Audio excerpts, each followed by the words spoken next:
The Honourable for Calgary Foothills. Today, I am proud to put forward Motion 505, which will shift Canada away from buying the oil of oppressive dictatorships. Alberta is among the most socially and environmentally minded jurisdictions in the world for petroleum production. Yet, members of this NDP government have protested oil development, spreading dangerous misinformation. Albertans still doubt the NDP's 180-degree turnaround from anti-oil to pro-development. Does the Premier agree that the Alberta oil is ethical compared to other sources of crude? The Honourable Minister of Energy.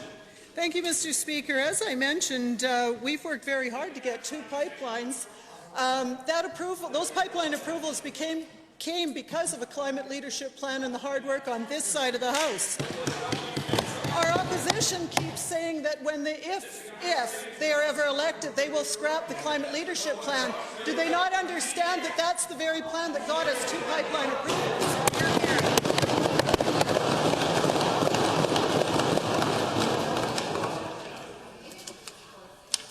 Let's keep it down.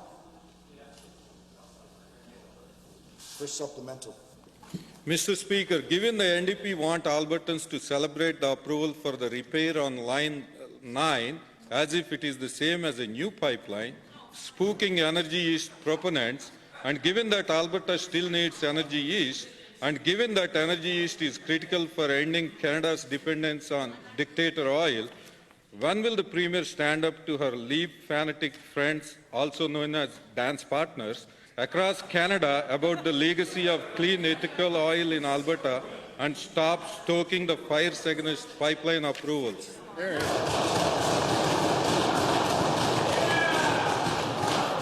Well, you know, Mr. Speaker, the difference between a dance partner and someone you disagree with is where you're begging someone to be your dance partner, you're also running around talking about how much you agree on everything, even though apparently you can't agree on your plan.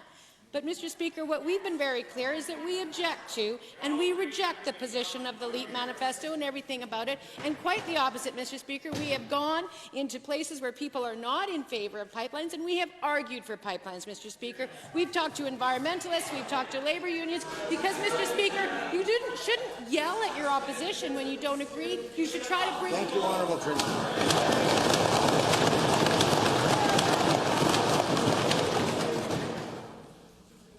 Second supplement. Mr. Speaker, the NDP pay the salary of anti-pipeline protester Zipporah Berman while she spreads the misinformation.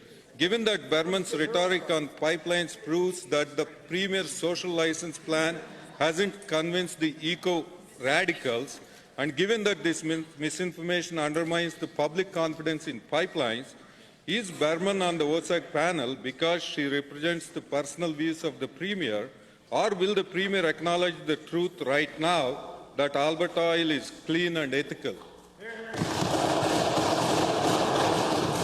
The Honourable Minister of Energy.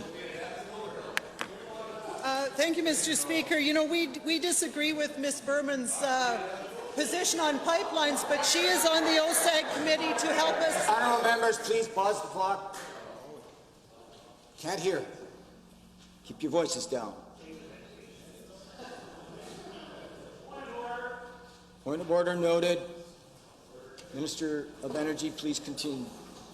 Thank you, Mr. Speaker. The OSAG committee is a committee of energy companies, environmental leaders and community representatives who are helping us work with the 100 megaton cap. I can tell you, Mr. Speaker, that on this side of the House, we are taking our orders from Albertans, Mr. Speaker, not from premiers of other provinces, not from people outside this province. We are listening to Albertans.